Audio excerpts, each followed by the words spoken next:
All right, well, good afternoon. I'd like to welcome everyone to Heterodox Academy's virtual event this afternoon on women's colleges and Heterodox Academy values. My name's Michael Regnier. I'm the executive director at HxA. We have a terrific group of panelists who'll be talking today with each other and with our participants online. I'd like to welcome you all to this event. And remind you a little bit about how we like to do these. If this is your first HxA event, I can tell you a little bit about how they work. Heterodox Academy is a membership organization of academic insiders working together to promote open inquiry, viewpoint diversity, and constructive disagreement. We do our best to embody those, even in the chat, even in a Zoom room. And we like to try to follow the HxA way. Maybe I could see the next slide. You can see the principles. These are aspirational, but please do your best and we'll do the same.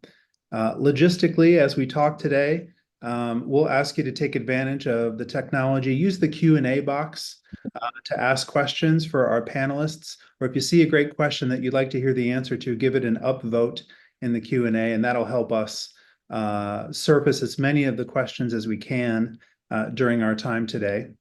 And next slide. I'd like to invite everyone on here, if you're not a member of Heterodox Academy, to become one. Membership is free. You can find us online at heterodoxacademy.org. You can also follow us on various social media platforms, subscribe to our emails, find us on Substack, and start to become a part of our community. Heterodox Academy is not only an international membership organization, but we have communities on campus and in different academic disciplines and regions and interest areas. We'd love to have your participation. So thank you for joining us today. Without further ado, I'd love to introduce our guests today. And they are first, Kathryn Lynch, who's the Kathryn Lee Bates and Sophie Chantel Hart Professor of English at Wellesley College. Scott Barry Kaufman, who's Adjunct Associate Professor of Psychology at Barnard College. And Cass Sever, who's visiting instructor in sociology at Mount Holyoke College. Thank you so much for being with us. And I can start with an open-ended question. We talk a lot at Heterodox Academy about varying ideas, diverse viewpoints. Of course, in higher education, there's also diverse institutions and varying contexts for teaching and learning and scholarship. We haven't talked enough, I don't think, about the world of women's colleges. And so just my opening question is, when you think about those HxA values all related to open inquiry, what are some of the unique challenges, if there are any, that apply in women's colleges differently than somewhere else? Cass, maybe I can start with you. Sure. Thank you, Michael. I think women's colleges are very distinct, and for important reasons surrounding open inquiry. Some great personality psychology data suggests that women on average in general are more likely to be agreeable and conscientious, meaning that women as a collective are more empathetic and compassionate and disciplined and dutiful in trying to make inclusive spaces. So when we talk about this in concert with open inquiry, it can be a bit complicated because sometimes ideas are rough to hear and might make someone feel not great. So in some ways, I think the natural propensity or averages that women have in the psychology dimension do make us a unique landscape or a unique student population. Maybe I'll leave it for there and invite others, but though I can continue. Yeah, I look forward to getting into that. Kathryn, what do you think? Yeah, I don't disagree with that. I think that women students, whether it's because of their socialization or for other reasons, do have a tendency to be a little bit more attuned to negative feedback from their peers and to worrying about what others are going to think of them. I think men, young men of traditional college age also are kind of a unique group too. So I'd like to see more single-sex education of both the sorts. And I think we can be more attentive to the specific features that women bring to the classroom in a single-sex environment. But I also think it's important not to get too carried away with that either. I think we're still trying to get to the same. We don't have a mission as a women's college toward a particular point of view, even though I think women's colleges tend to be pretty left-wing. And I think we're just like any other institution of higher learning, we're trying to get to pursuing research questions, to teaching critical thinking, to the truth-seeking mission of the university, just the same. So I think women's colleges may have some different pedagogies they can bring. I don't think the ultimate goal is a different one. Mm-hmm. And how about you, Scott? These were wonderful responses so far. I'd like to copy and paste some of them if I have the opportunity. But it's interesting. You framed it as like, what's the unique challenges, and then Cass reframed it. She said, well, there are unique opportunities, and I like the way Cass reframed it, because you're leading the witness by saying what are the unique challenges. Because I suppose what some people see as a challenge, others see as an opportunity. It's really quite subjective.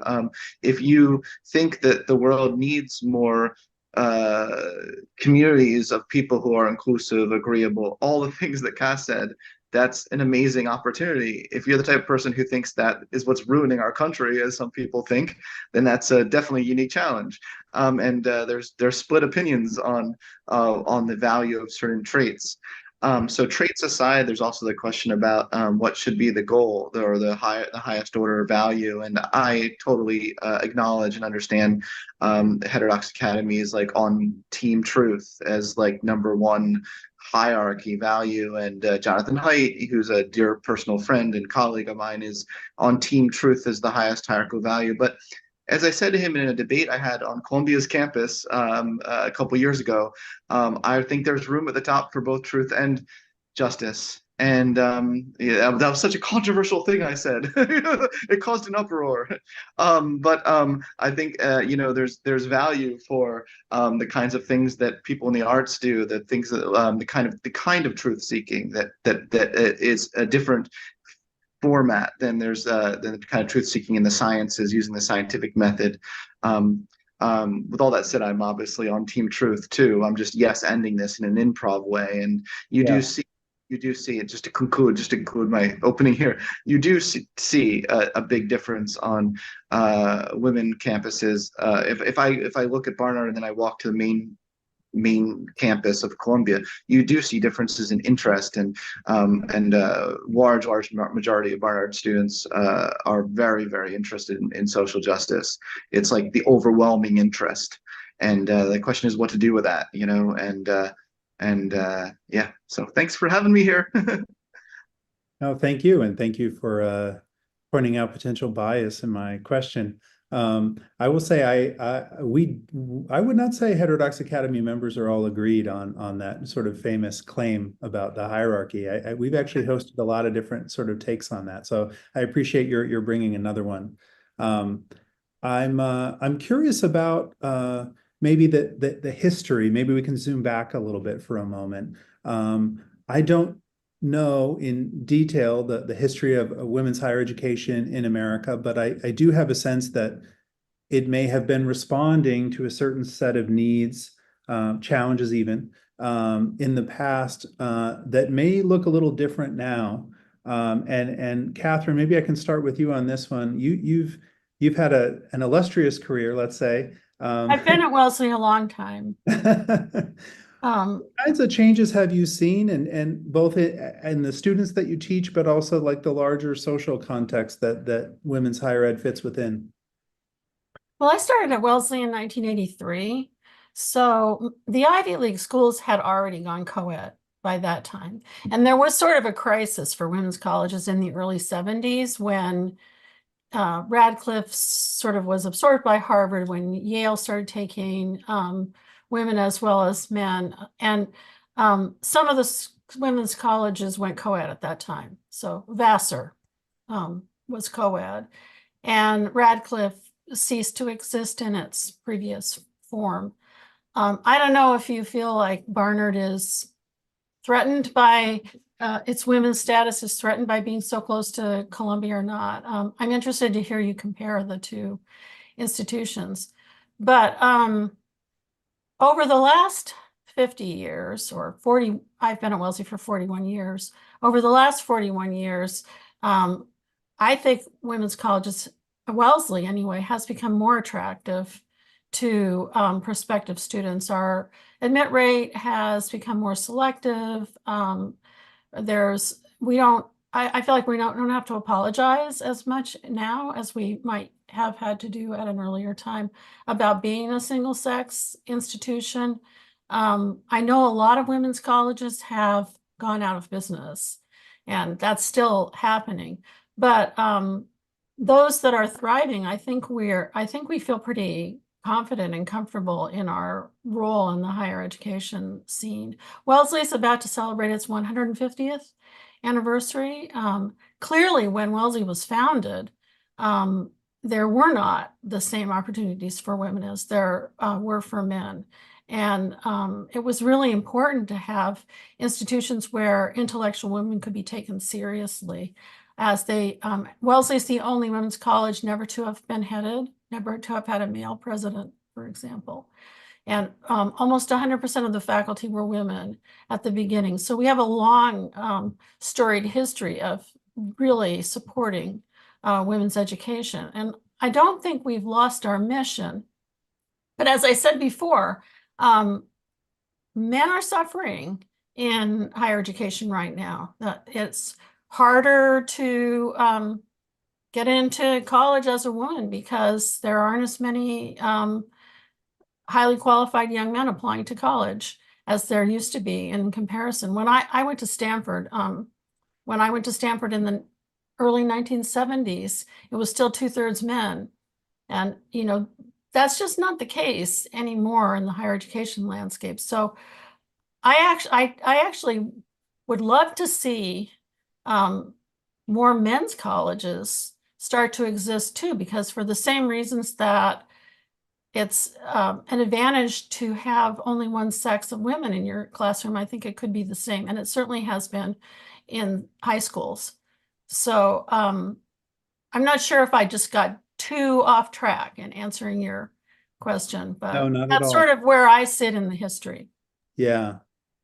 Thank you. And maybe this is not having great expertise here, but I have the sense that part of the appeal over time has been what Cass referred to earlier, which is if you're in a classroom with men and you're more agreeable or on average higher in agreeableness, then being in an all-female space can help you sort of find your voice and just sort of change the tone of that experience.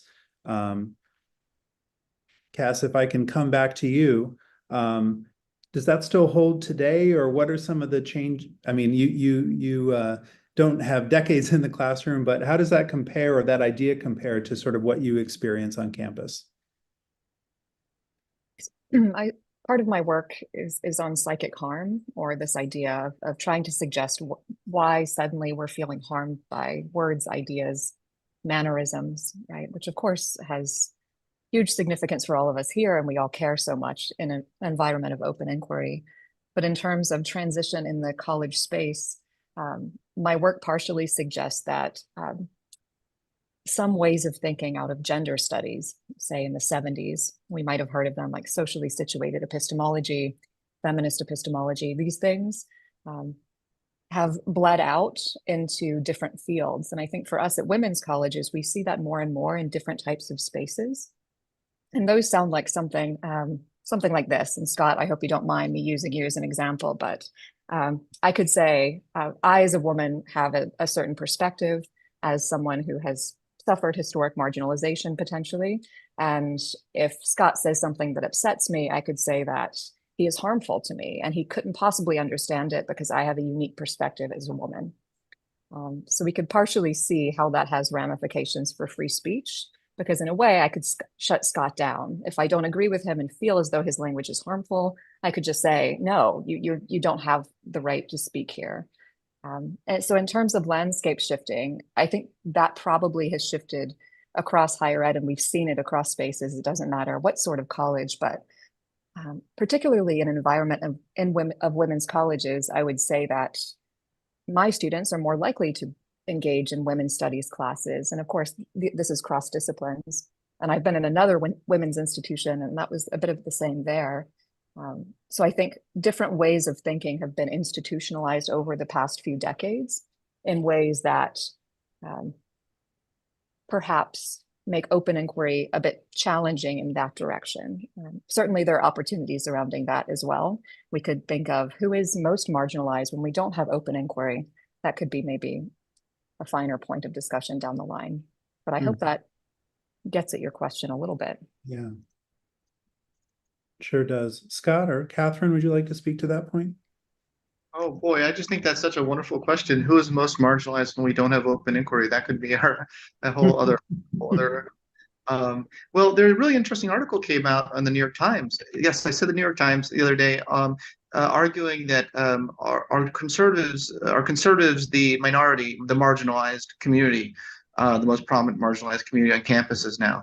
Did anyone see that article? It mentioned Jonathan, and so it was very well balanced. And I was impressed with the article. I thought it really stuck to the facts and various things.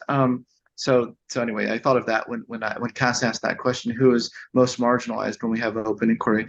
I think Kathryn is so spot on, and I appreciate her standing up for young men as well. I appreciate that.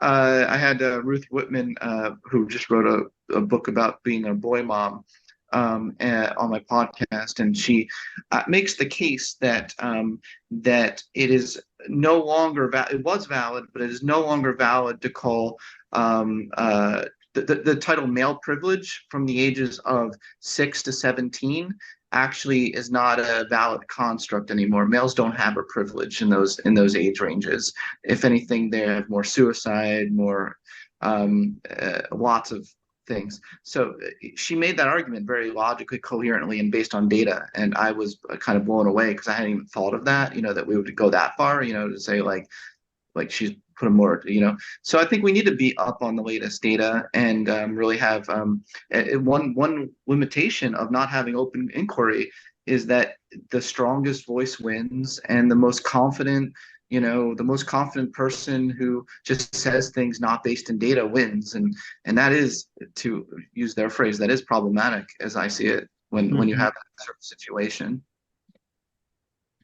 Well, the most confident person, I think, can sometimes be mistaken for the average person or the average student on campus. Kathryn, maybe I can circle back for you. I mean, has the average student changed at Wellesley over time?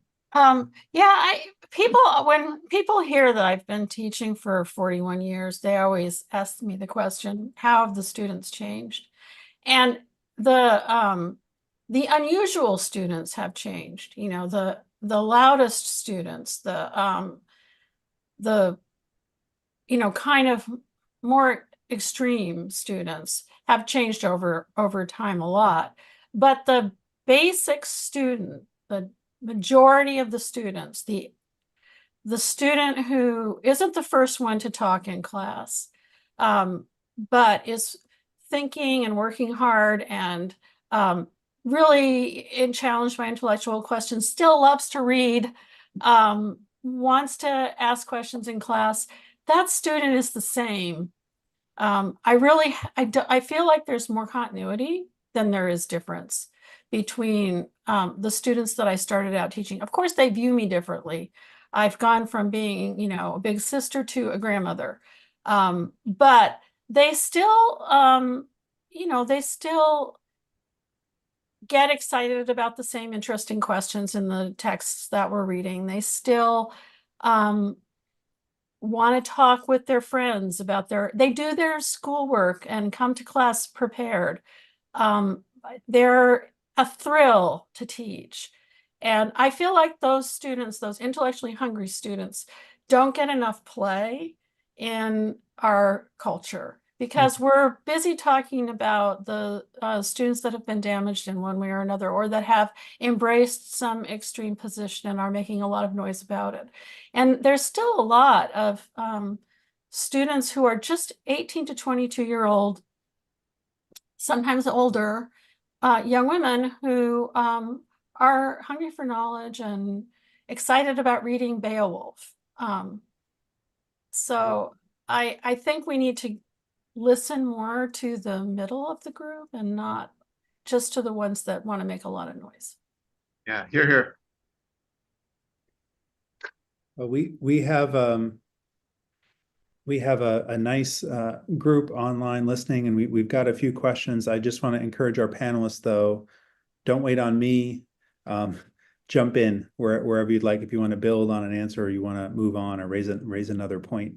Well, one thing, Cass was saying that, as student might claim a marginalized identity to shut another person up. And I'm sure that can happen.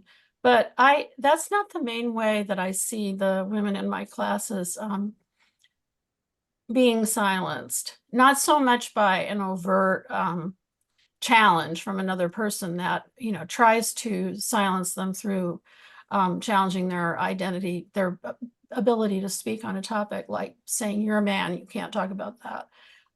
But more because they're just fearful of hurting another person's feelings, of being seen as too eager, being, as they call it at Wellesley, that girl, the one who's always talking, not wanting to lose status with their peers.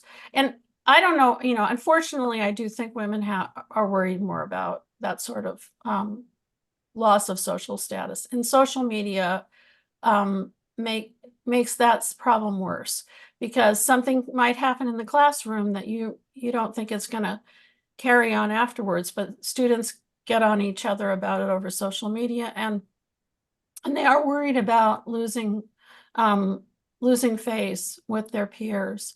I think most of the surveys about silencing on campus shows that students are more nervous about their peers than they are about their professors. And I think women students are more nervous about their peers than boys that age. Mm-hmm. I agree, Kathryn. I would say that from my experience, it's not students trying to explicitly shut anybody else down. I think these are their heart is compassionate and inclusive, and they want to do the right thing by the world very deeply. But I think sometimes when it becomes an echo chamber of this is the right way to think about a certain issue, or to be kind, I want to make sure to give the floor to someone with a specific degree of marginalization, students can self-censor, right, pretty badly, because they feel like, well, I can't possibly speak to this because, of course, I have no right to do that. Right. They're the ones that feel like their identities are not valid. Yeah, I think maybe we have to come up, depending on, the gender balance of the classrooms that we have, with strategies that make that kind of self-silencing less likely. Like just addressing it as an elephant in the room and saying, are there things that you're afraid of saying right now? Mm-hmm.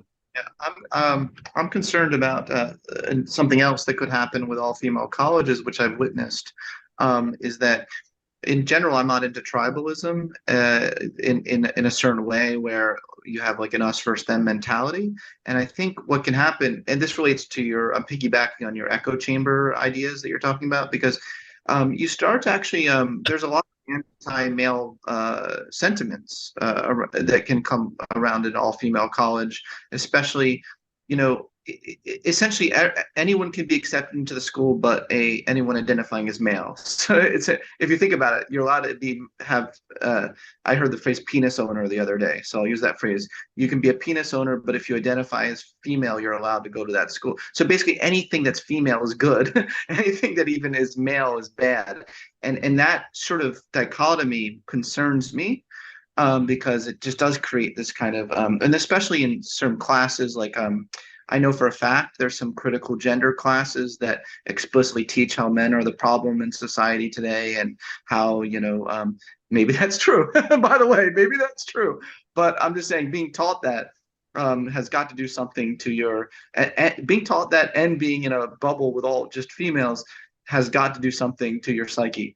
And so it concerns me when it reaches that kind of us versus them mentality. I'd love to hear what the other See two. that more at Columbia or at Barnard than at Columbia? Barnard, only at Barnard. I only see it at Barnard. With all my caveats aside, that I think Barnard's a wonderful community, and a lot of women find their place there in a way that I think makes a lot of sense compared to being engulfed in a broader Columbia. All those caveats aside, in case any of my Barnard administrators are listening right now, all the positives about Barnard aside, I do absolutely hear people, a lot of Barnard students talking about just a lot of anti-male sentiments. There's kind of a vibe of anti-male, which concerns me, not just as a male professor, but it concerns me just more generally, that kind of attitude. I want to circle back to a couple of things that just came up, but first let me honor our commitment to work in questions from the Q&A. Here's one. An anonymous attendee says, I was an undergrad at Bryn Mawr College. I'm currently faculty in a school of public health. Academic public health has largely committed itself ideologically to ideologies such as anti-racism, decolonization, and so forth. My perception is that nursing and education kind of have fallen along similar lines. I'm paraphrasing a little bit. But this questioner says, I can't help but notice that these are among the 3 most female disciplines, and wonder if that really is a coincidence. And Scott, you had also mentioned earlier that, the social justice curriculum is not, at least what I took from what you said, it's not just imposed by radical faculty. There's a demand for it among students, and especially among students at women's colleges. What do we make of it? Yeah, it's tricky because on an almost daily basis, I get emails from the provost or the president reiterating that Barnard is a tolerance, respect our values. You'll never see emails as we respect truth. You don't see those emails. It's not like we are a student institution that respects truth. No, I'll get almost daily emails about we are fairness, equality. This is what we're about. We do not tolerate disrespect on campus. And I think what can be tricky is that if it's almost like one of the things, if someone feels disrespect, then it's objectively disrespect. It's like that no one's going to question it, right? Like all it takes is someone to say, I feel disrespected, and then the administration's like, well, our values are just our respect, so we must make a call. We must make a call for everyone to have respect, as opposed to just like kind of even allowing a disagreement in a way.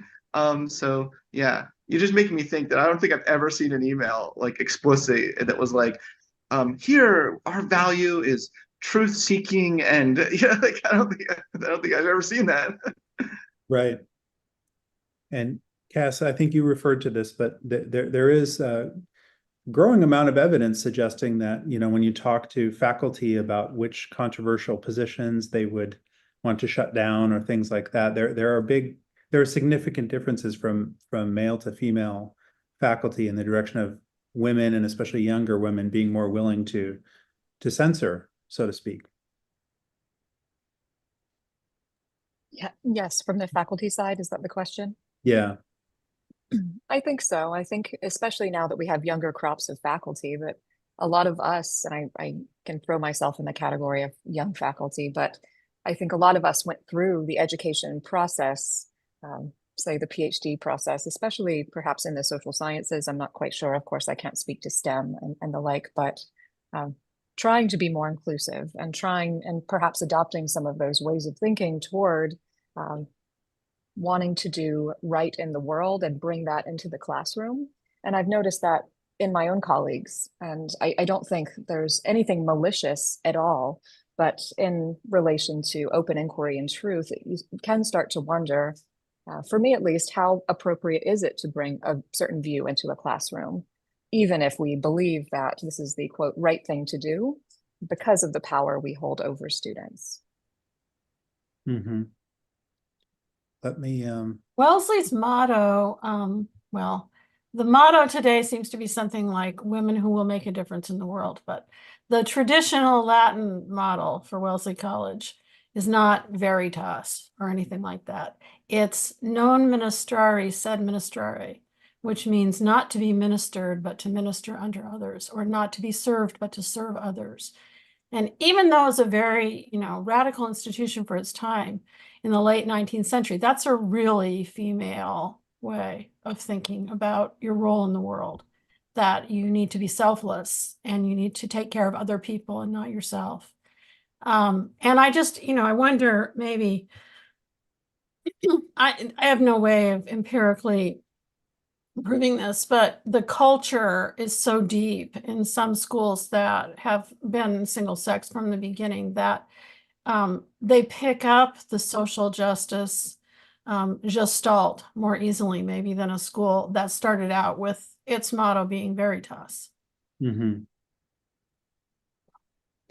So another great question in the chat I want to ask. Cordelia asks, what are your thoughts on the removal of gendered language within women's colleges? And this starts to get to some of the gender questions. We had several folks asking about. Cordelia says, I'm a Wellesley student, and within the student body, women's college has been replaced with HWC. I assume the H is for historically. Historical, yeah. Sisterhood with siblinghood, etc., as non-cisgender enrollment has grown. Do you think this degrades the purpose of a women's college? And I would just say, what do we make of that? For one thing, there's an identity question of this is a women's college when the category of a woman is so contested right now. Anyone feel like? Great question. Cordelia's asked a great question. Yeah. Full of landmines. Any thoughts? The question? Scott, the question was in a time when what it means to be a woman or women is so contested, and women's colleges are sometimes changing their language even to be instead of a women's college an HWC. What do we make of that? I was saying earlier, I'm sorry, I'm out of breath. I should have run and get the Instacart guy.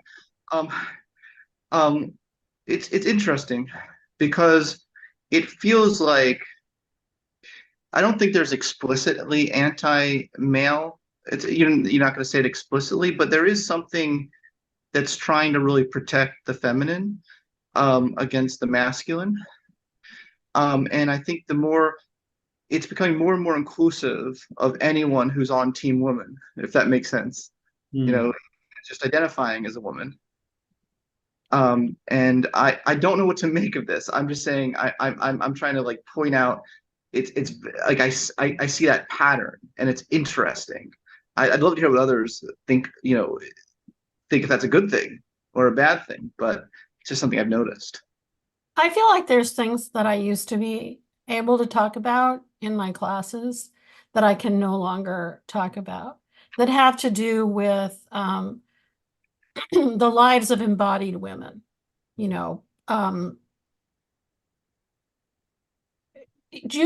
Sometimes just using the word woman is considered to be an offense at Wellesley because it implies an exclusive definition of woman.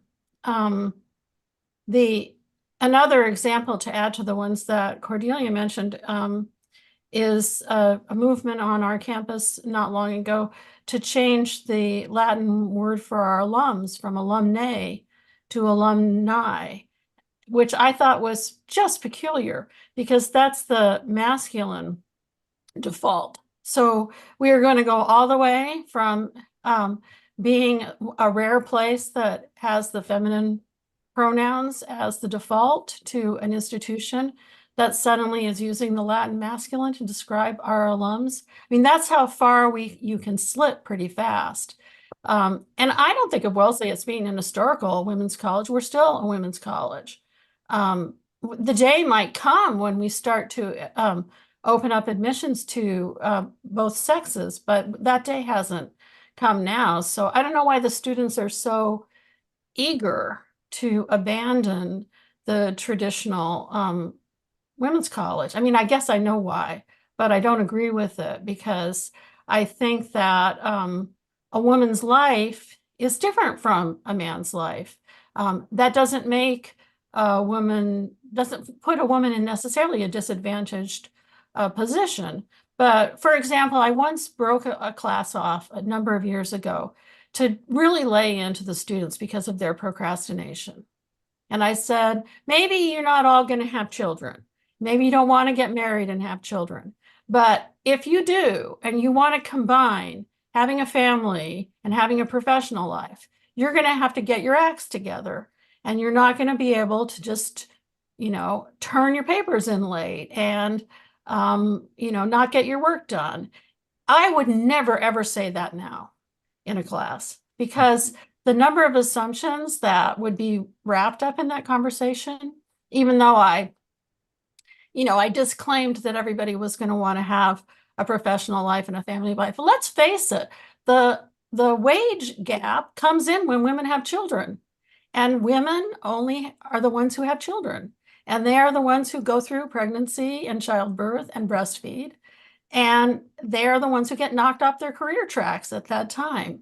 And if you can't talk about those things with your students, you're losing part of what's valuable about being a women's college. Just as if you were an all-male college and you couldn't talk to the young men about, their extra energy and how they need to channel it, or whatever they talk about when they bring the boys in from recess. I'm the mother of 2 sons and 1 daughter.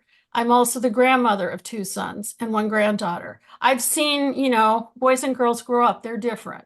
And when we abolish the sex difference because we've completely signed on to gender, we lose the power to talk about certain elemental realities of the lives of different sexes, and we lose part of what makes us special as a single-sex institution. Mhm. I think Kathryn directly answered the question that was asked. Really, Cordelia is my student. Oh, I'm so glad you're here, Cordelia. Thank you. I feel like your answer is what they wanted to, yeah. I don't know. We've never talked, Cordelia and I've never talked about this. But I'm glad she asked that question. I do think the language change is signaling something different, or just very revealing about the current landscape, right? So Cordelia mentioned HWC, so the Historic Women's College instead of Women's College, that sort of thing, siblinghood. But it's still, the ethos seems to be still about safety and safety surrounding gender. So I feel as though in some ways it's adapting with the times of women's colleges historically have been safe spaces for historically marginalized folks. And I feel like they're trying to maintain that image in some ways. Though in terms of degrading the purpose, I don't know if the purpose is so degrading, in that I predominantly teach, of course, young women, and they feel very empowered by that language. And there's some selection bias going on, right? So the type of student that tends to come to this school really likes that language, the new language, we might call it. So however I might feel about it personally, it does strike me that these students who choose to come to this college really seem to resonate with the language.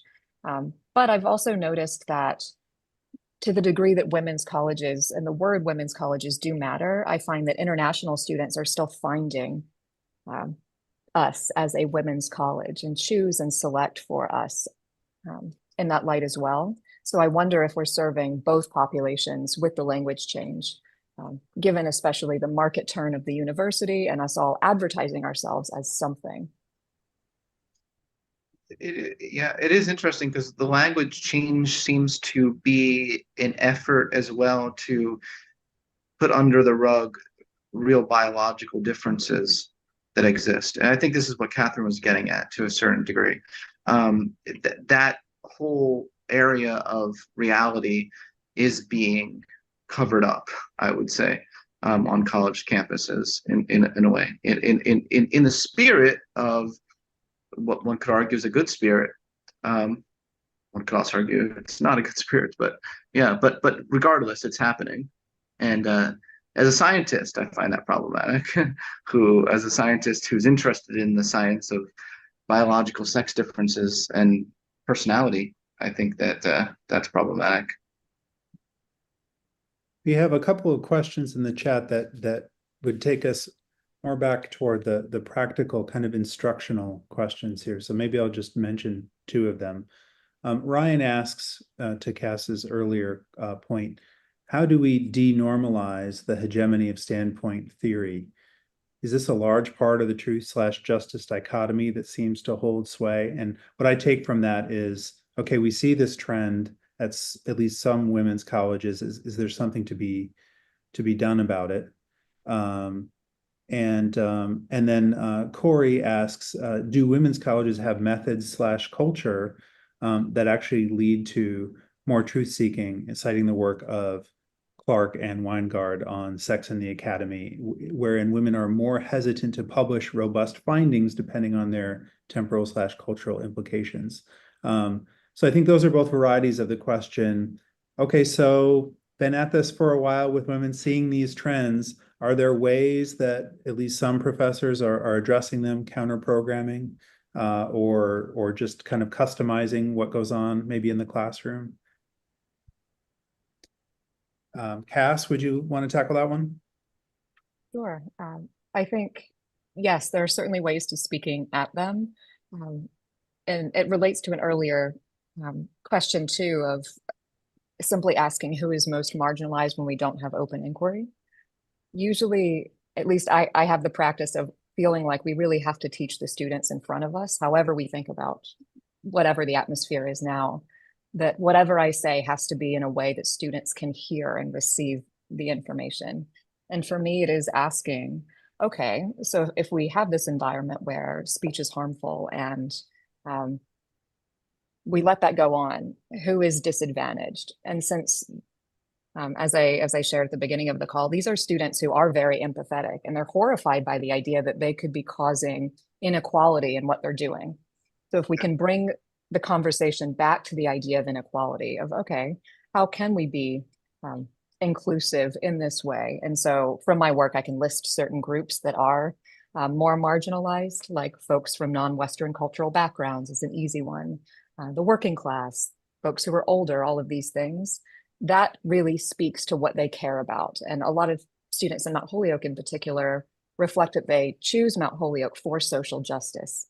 So if I can speak in a way that of what most matters to them, they can be more brought on board to the idea of open inquiry, rather than if I just stand at the front and say, we need to have open inquiry, which they might not receive so well.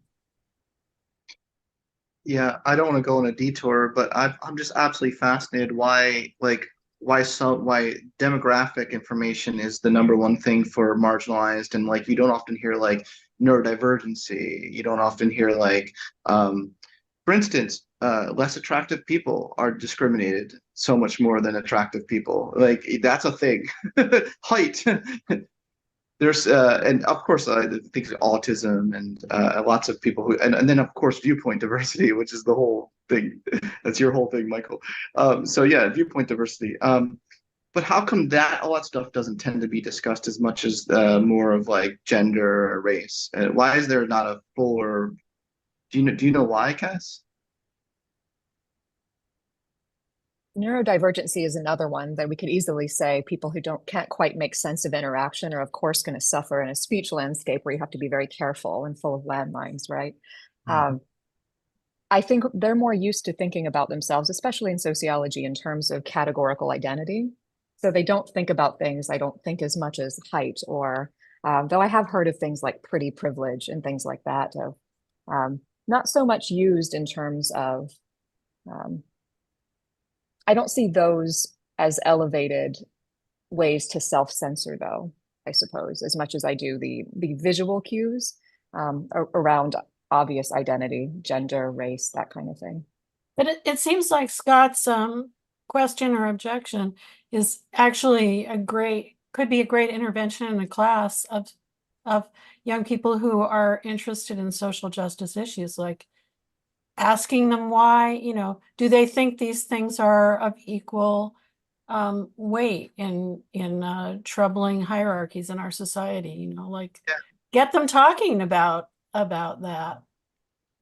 Well, what I fear about that, I feel like if you start throwing more ideas at them, right, then they'll start paying attention to more of, oh my gosh, I'm discriminated against by my height. You know, it's like Right, so right. in my mind, Yep. like you got to decrease all that just to say why this stuff isn't good. Let's not add to all of the, you know, the types of harm that could befall the world, which become increasingly in my mind less useful to think about maybe in the day-to-day life. Scott, you've got Sometimes I try to create a debate topic as a pedagogical innovation, just to like divide them up in two groups. And it's pretty elementary, but get the students arguing against each other just as a way of practicing that muscle. I'm going to do it Monday in class. You guys inspired me. What's your debate? What's your debate going to be? This is, I'm fascinated by this question. Why does identity injustices get everyone all my students so riled up, but there are so many other kinds of like more or less skin deep or more deeper, you know, kind of injustices that a lot of people are discriminated against in lots of other ways. Why does that not get them as riled up? Like, I understand why. How do you choose which ones are more worth fighting for in your mind than other things? I'm just curious to hear the answer to that. It might be an exercise in noticing what becomes salient because of our mental categories, right? We got a couple spicy questions, which I always like. So let me go a little bit into lightning round mode. Michael, you had started to say Scott. Yeah, I will. I'll direct the first one to you. Oh, okay, I see. Scott, this is not my question, but it's a good one. You seem to think, this person says, that women's colleges are anti-male or even anti-masculine. Would you say that historically Black colleges and universities are anti-white? Please explain. Well, that's interesting. When you say that historically Black colleges are anti-white,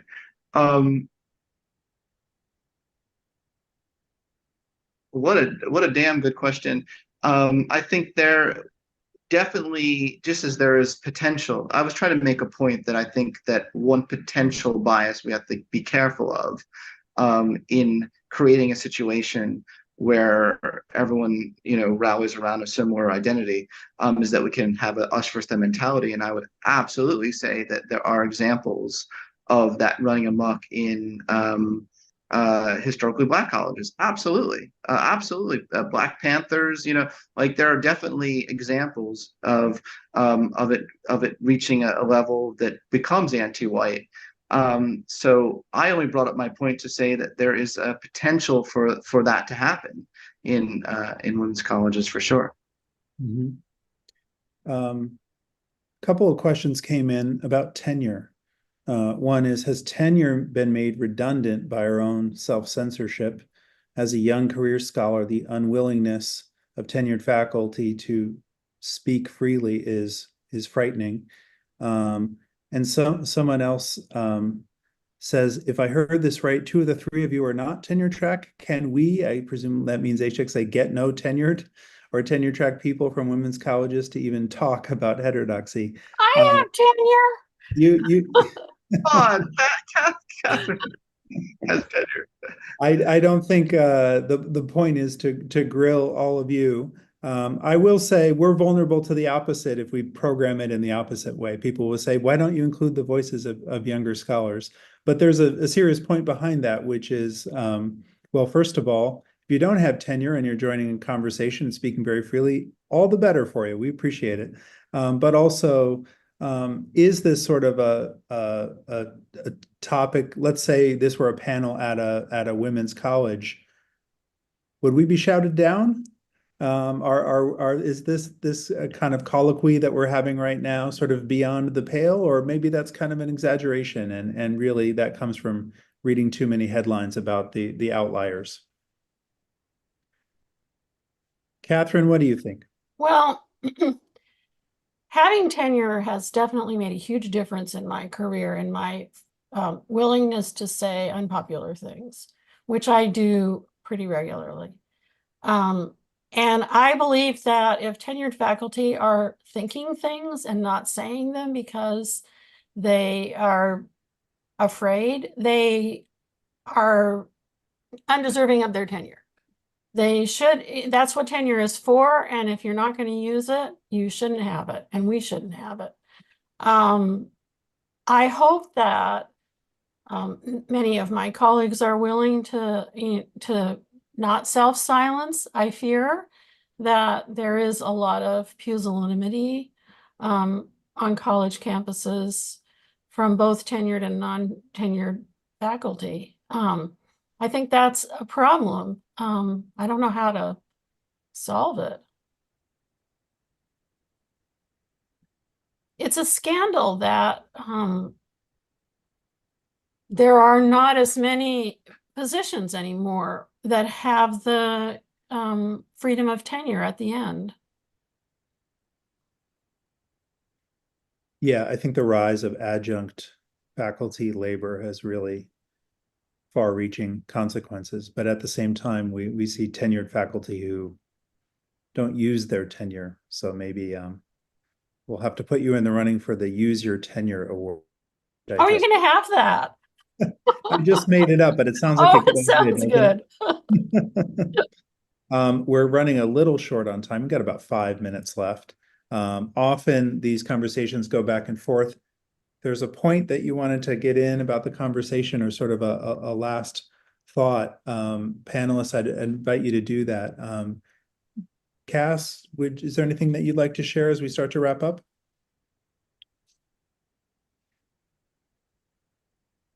Looking through my notes for the call. But I do think at the very beginning, I guess I spoke, which Scott nicely reflected for me, about opportunity on women's colleges. So I certainly prefer that framing, and that's certainly what I see mainly because I do think these are, where I am, a very special population of students who do want to work toward the good, let's say. And there are routes to doing that toward open inquiry and truth, while also speaking, let's say, their language toward inequality, right? Of who are we marginalizing by silencing voices? So I suppose that's my takeaway note. I do think these types of colleges are really important, especially around the world, having a lot of international students. I think there can be the idea that women's colleges are outdated and maybe they should go away, but I certainly see a persisting need to show women in leadership roles. Women's colleges typically have more female faculty. They have more likely to have female presidents. And that's very important to a lot of, at least my international students, who maybe that's not the environment they're from. So I would certainly say we shouldn't phase these out, and should think of the broader opportunities in several directions. We should probably leave the last word to Kathryn to let me talk. So Kathryn can be the most wise. But I really love sort of Cass's vibe throughout this whole thing, which was very clear that she acknowledges that a lot of it does come down to what the students are there for and what their goals are and what lights them up the most. And I wouldn't even frame it, when we say, what do they want the most? I wouldn't even frame it as like equality. I would say they want to make a positive impact on the world. And I think that's a beautiful thing. And I just think it's kind of a little dickish, if I'm being honest, to say to someone who their primary objective is to make a positive impact in the world, be like, nope. The highest value is truth. You really need to read more Heterodox Academy readings. As much as I love Heterodox Academy, I just think that it's missing something. Like, making that point is missing something about the humanity of a lot of the large majority of these students. I teach a course, The Science of Well-Being and Human Potential, and the whole class is to help support the students so they can make a positive impact on the world. And yes, I give them truth through science, but it's in service of making a positive impact on the world. And I think that's a good thing. I would argue it's a good thing. So I just wanted to say I just really like Cass's sort of consistently kind of making that point that that there really are a lot of positive intentions on this campus. So I'll stop there. Thank you, Scott. And as you suggested, I'll give Kathryn the last word. Oh, well, certainly if you want to make a difference in the world and you want to have a positive effect, you better be basing it on something that's true. I agree with that. Not on ignorance. So finding out the truth always needs to be the first step. On the value of women's colleges, way back in the 70s that I mentioned earlier, when Wellesley decided not to go the way of Vassar and become co-ed, it was the alumni, I should say, who were the ones who voted down the change. And I think it's still true today that if you ask Wellesley students, maybe not in their first year when they often are adjusting to the environment and thinking about whether they would rather transfer to a co-educational school. But if you ask the students after they graduate and 10 years out and 20 years out, what they got out of their single-sex education, they are the most passionate defenders of it. And they have lifelong friendships and a network of supporters and career successes and confidence in themselves that really they wouldn't have gotten, that I didn't get from a co-educational environment. So I think the alums themselves, the students themselves, are the greatest advertisement for a women's college. On that note, I really want to extend my thanks to each of our panelists. Very, very quickly, where can our readers and viewers find you and your work online, or I suppose in person? Is there anything you'd like to plug or point us to, Kathryn? I'm available through Wellesley College. I have a Wellesley College email. I have a webpage that's attached to the college. I'm happy to be in dialogue with anyone. Thank you so much, Scott. I host a podcast that I hope people find a value, where I try to cover wide viewpoints, and it's called the Psychology Podcast.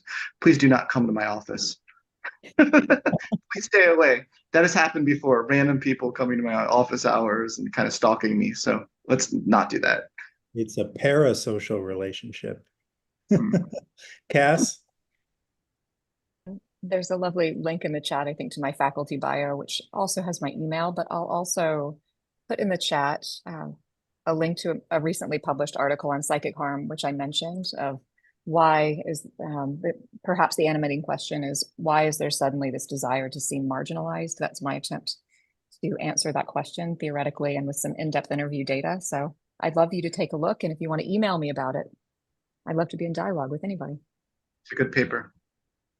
Thank you. And as we share out this session, we'll also include these links.